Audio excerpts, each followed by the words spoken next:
Halo teman-teman, kembali lagi di channel Cerita Anime. Di video kali ini saya akan merekap anime Made in Abyss.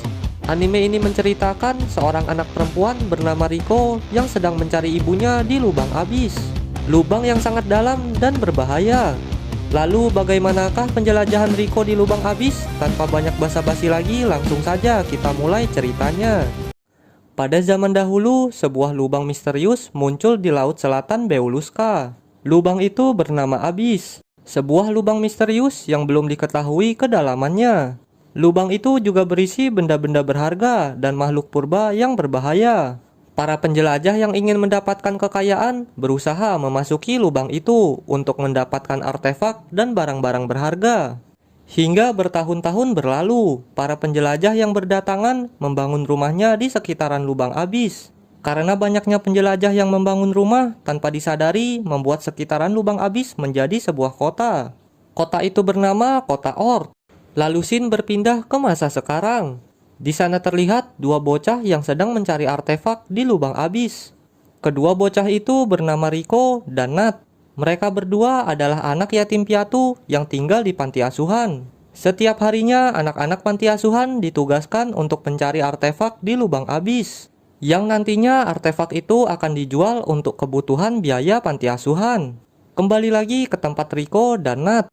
Saat mencari artefak, Riko melihat Nat mau dimangsa oleh monster perut merah. Mengetahui itu, Riko langsung meniupkan peluitnya untuk memancing sang monster. Akibat perbuatannya, Riko menjadi sasaran monster perut merah. Riko pun berlari dan berusaha mencari tempat untuk bersembunyi. Namun sialnya, Riko malah menemukan jalan buntu. Di sana Riko pun pasrah dengan nasibnya. Lalu tiba-tiba saja muncul sebuah cahaya yang melukai sang monster. Karena merasa terancam, monster perut merah pun pergi meninggalkan Riko. Setelah aman, Riko melihat jika pohon-pohon besar di sekitarnya telah terbakar akibat serangan cahaya sebelumnya. Lalu tak jauh dari lokasi, Riko menemukan sebuah kalung biru dan seorang anak laki-laki yang sedang pingsan. Saat mengecek keadaan anak itu, Riko melihat jika tangan dan kaki anak itu terbuat dari baja. Riko pun memanggil anak itu dengan sebutan anak robot. Karena tidak seperti manusia, Riko pun mulai bingung dengan asal-usul anak robot itu. Lalu Riko dan Nat membawa anak robot itu ke panti asuhan dengan merahasiakannya dari orang lain. Sesampainya di panti asuhan, Riko menyembunyikan anak itu di kamarnya. Lalu esok harinya, Riko menghadiri kelas pembelajaran. Selama di panti asuhan, Riko dijaga oleh kepala panti dan asistennya yang biasa dipanggil leader. Lalu setelah pulang dari kelas pembelajaran, Riko mengajak teman-temannya yang bernama Shigi, Nat, dan Kiwi untuk melihat si anak robot. Karena si anak robot sedang pingsan, Riko membangunkannya dengan cara menyetrumnya. Setelah disetrum 2 kali, akhirnya si anak robot itu bangun. Lalu di sana Riko menanyakan tempat tinggal dan nama anak itu. Namun anak robot itu mengatakan jika dirinya mengalami lupa ingatan. Karena lupa, Riko pun menamai anak itu dengan nama Rek. Di sana Riko juga beranggapan jika Rek berasal dari dasar lubang abyss. Itu karena Rek memiliki kemampuan yang sangat unik, seperti memanjangkan tangannya dan menembakkan cahaya api. Lalu karena Rek berasal dari dasar abyss, Shigi menyarankan Riko untuk menyembunyikan Rek dari para penjelajah. Karena jika Rek ketahuan oleh para penjelajah, maka Rek akan dijadikan bahan penelitian. Karena itulah, Shigi berencana untuk memasukkan Rek ke panti asuhan dengan identitas palsu.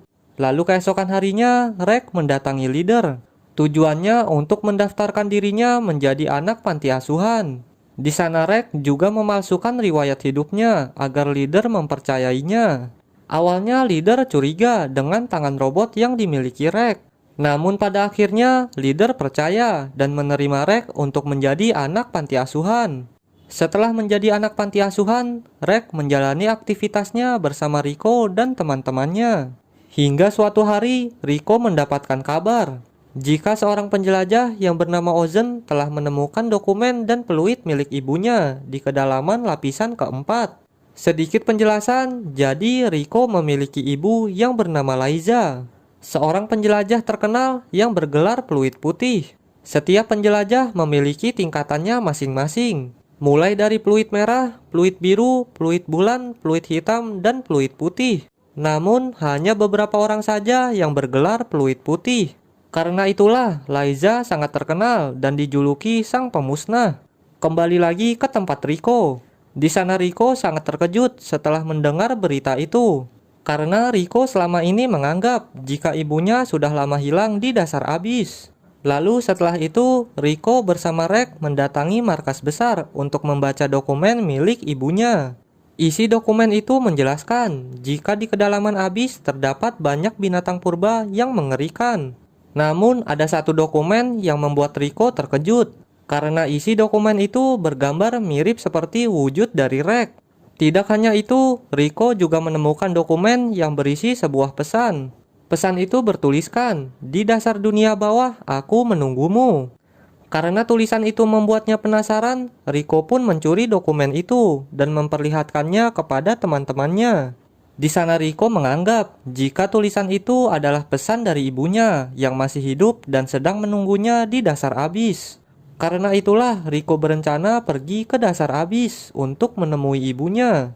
Namun di sana, Nat tidak setuju dengan tindakan Rico. Karena di dasar abis dihuni banyak binatang purba. Dan juga setiap lapisan di dalam abis memiliki kutukan. Pada lapisan pertama, manusia akan mengalami pusing ringan. Sedangkan lapisan kedua akan mengalami mual dan pusing. Lalu dari lapisan keempat akan mengalami pendarahan. Dan pada lapisan keenam akan kehilangan sisi kemanusiaan. Karena itulah, Nat sangat khawatir dengan rencana Rico. Namun Rico tidak peduli dengan Nat dan tetap bersikeras untuk pergi ke dasar abis. Setelah perdebatan yang panjang, Shiggy pun memutuskan untuk beristirahat karena hari sudah malam.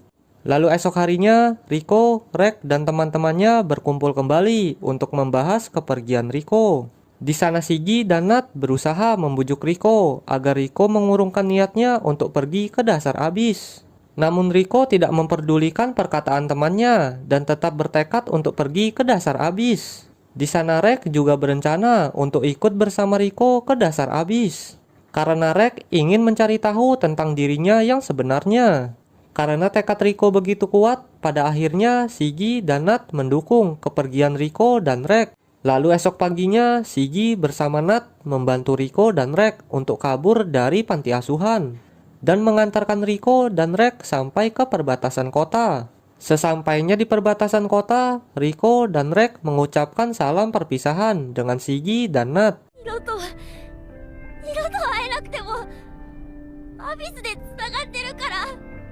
Lalu setelah itu, Rek menggendong Rico dan pergi memasuki abis menggunakan tangan panjangnya. Singkat cerita, berkat tangan panjang milik Rek, Rico bisa sampai di kedalaman 820 meter. Lalu di sana mereka berdua memutuskan untuk beristirahat sejenak. Setelah beristirahat cukup lama, Rico dan Rek kembali melanjutkan perjalanan mereka. Selama di perjalanan, mereka menemui banyak rintangan. Namun Rico tidak menyerah dan terus berjalan hingga sampailah mereka di hutan penggoda, batas akhir dari lapisan pertama. Namun saat Rico dan Rek ingin memasuki lapisan kedua, Rek merasa jika dirinya sedang diawasi oleh seseorang. Dan benar saja, saat Rek mengawasi sekelilingnya, Rek melihat seorang penjelajah yang sedang mengikutinya. Di sana Rico beranggapan jika penjelajah itu adalah regu pencari yang ditugaskan untuk menjemput dirinya pulang. Karena tidak ingin kembali pulang ke kota, Rico dan Rek pun berlari dan mencari tempat bersembunyi. Namun semua usahanya itu sia-sia karena pada akhirnya regu pencari berhasil menemui Rico dan Rek. Saat Rico melihatnya, ternyata regu pencari itu adalah kenalannya yang bernama Paman Habo. Di sana Paman Habo mengatakan jika tujuannya bukanlah untuk menangkap Rico, melainkan untuk membantu Rico memasuki lapisan kedua. Itu karena saat di permukaan, Paman Habo mendapatkan kabar dari Shiggy dan Nat jika Rico sedang menuju dasar abis. Karena kabar itulah Paman Habo mengetahui kepergian Rico. Kembali lagi ke Rico, di sana Rico menolak bantuan dari Paman Habo. Karena Rico ingin menjalani penjelajahannya sendirian untuk mencari pengalaman. Karena Rico menolak, Paman Habo pun memberitahu Rico jika di lapisan kedua terdapat perkemahan penjelajah yang dijaga oleh Ozen, penjelajah fluid putih yang bersifat aneh. Karena itulah, Paman Habo menyarankan Riko untuk berhati-hati dengan Ozen. Lalu setelah itu, Paman Habo memberikan bekal makanan dan obat kepada Riko dan Rek. Lalu sebagai salam perpisahan, Paman Habo memeluk Rek dan Riko. Di sana Paman Habo berpesan kepada Rek untuk selalu menjaga Riko. Setelah itu, Riko dan Rek pergi memasuki lapisan kedua. Saat memasuki lapisan kedua, Riko dan Rek menemukan area yang ditumbuhi banyak pohon amagiri. Namun saat berjalan-jalan di area itu, tiba-tiba saja Rek mendengar suara teriakan dari seorang penjelajah. Lantas mereka berdua langsung mencari asal suara itu. Hingga sampailah mereka ke tempat asal suara itu. Di sana Riko melihat seorang penjelajah yang sedang dimangsa oleh seekor burung. Dan ternyata suara teriakan yang didengar Rek berasal dari suara burung itu. Burung itu dinamai jeritan mayat. Burung yang menggunakan suara manusia untuk memancing para penjelajah. Lalu tiba-tiba saja salah satu burung jeritan mayat terbang ke arah Riko dan mencengkramnya. Rek yang melihatnya berusaha menyelamatkan Riko, namun Rek malah diganggu oleh kelompok burung lainnya. Alhasil, Riko sudah dibawa terbang sangat tinggi. Karena terdesak, Rek menembakkan kekuatan meriam apinya dan berhasil menghanguskan seluruh burung jeritan mayat. Lalu Rek langsung menyelamatkan Riko yang sedang pingsan. Di sana Riko pingsan akibat terkena kutukan abis lapisan kedua. Sedikit penjelasan, kutukan abis hanya berefek kepada para penjelajah yang naik ke atas permukaan. Karena itulah, saat Riko dibawa terbang ke atas permukaan, Riko mengalami pusing akibat terkena kutukan abis. Singkat cerita, setelah Riko sadar, dia terlihat kaget karena melihat area di sekitarnya hangus terbakar akibat serangan Rek. Lalu di sana, Riko menyemangati Rek untuk terus melatih kekuatannya agar bisa mengendalikannya. Tak lama setelah itu, Rek pingsan akibat kehabisan tenaga. Lalu setelah Rek sadar, mereka berdua kembali melanjutkan perjalanannya. Hingga sampailah mereka berdua di hutan terbalik. Hutan itu sangat unik karena pohon di sana tumbuh terbalik dan air terjun yang mengalir terbalik. Singkat cerita, setelah melewati hutan terbalik, Riko dan Rek akhirnya sampai di perkemahan penjelajah. Di sana mereka berdua bertemu dengan Ozen, si peluit putih. Lalu Ozen mengajak Riko dan Rek untuk beristirahat di perkemahan. Karena telah bertemu dengan Ozen, di sana Riko menyempatkan dirinya untuk mengucapkan terima kasih karena sudah menyelamatkan hidupnya di masa lalu. Lalu scene berpindah ke masa lalu. Dulu Laiza melahirkan Riko di kedalaman abis. Di sana Riko hampir mati karena kutukan abis. Namun berkat wadah penangkal kutukan, Riko berhasil terhindar dari kutukan abis. Tetapi wadah penangkal kutukan sangat berat. Laiza yang habis melahirkan tidak memiliki kekuatan untuk membawa wadah penangkal kutukan ke permukaan. Karena merasa kasihan, Ozen pun memutuskan untuk membantu Laiza membawa wadah penangkal kutukan itu ke permukaan. Bahkan di sana, Ozen sampai rela meninggalkan artefak langka demi menyelamatkan Riko. Karena pertolongannya itulah, Riko merasa jika Ozen sangat berjasa baginya. Mengingat cerita masa lalunya, membuat Ozen merasa kesal karena harus membawa Riko dan meninggalkan artefak langka. Bahkan dulu Ozen sempat berniat untuk membuang Riko. Lalu Ozen menyuruh Riko untuk kembali pulang karena peluit merah dilarang untuk memasuki lapisan kedua. Di sana Riko menjelaskan jika tujuannya memasuki abis untuk memenuhi pesan ibunya yang sedang menunggunya di dasar abis. Lalu Riko memberikan pesan ibunya kepada Ozen. Setelah melihatnya, Ozen pun memutuskan untuk mengecek keaslian dari pesan itu. Lalu Ozen menyuruh muridnya yang bernama Maruruk untuk mengantarkan Riko dan Rek menuju kamarnya. Lalu keesokan harinya, Ozen mengajak Riko dan Rek ke ruangan pribadinya. Di sana, Ozen menguji kekuatan fisik Rek dan kekuatan mental yang dimiliki Riko. Namun Ozen mengujinya terlalu berlebihan hingga membuat Riko menangis. Setelah menguji Rek dan Riko, esok harinya Ozen mengajak Rek dan Riko pergi ke jembatan abis, tempat yang dalam dan juga gelap. Tujuan Ozen mengajaknya ke sana untuk menguji kemampuan bertahan hidup yang dimiliki Riko dan Rek. Lalu sesampainya di jembatan abis, Ozen meninggalkan Riko dan Rek selama 10 hari. Ozen juga melarang Rek untuk menggunakan senjata meriamnya. Karena ketika Rek menggunakan meriamnya, dia akan pingsan selama 2 jam. Sehingga Riko akan sendirian dan akan membahayakan nyawanya. Setelah menjelaskan cara bertahan hidup, Ozen pergi meninggalkan Rico dan Rex. Tujuan Ozen melakukan semua itu untuk melatih kemampuan bertahan hidup. Karena jika Rico tidak memiliki kemampuan bertahan hidup, Rico tidak akan bertahan di lapisan berikutnya. Lalu, apakah Rico dan Rex bisa bertahan hidup di jembatan abis? Untuk kelanjutannya akan saya bahas di part kedua. Terima kasih sudah menonton sampai selesai. Sampai jumpa di video selanjutnya.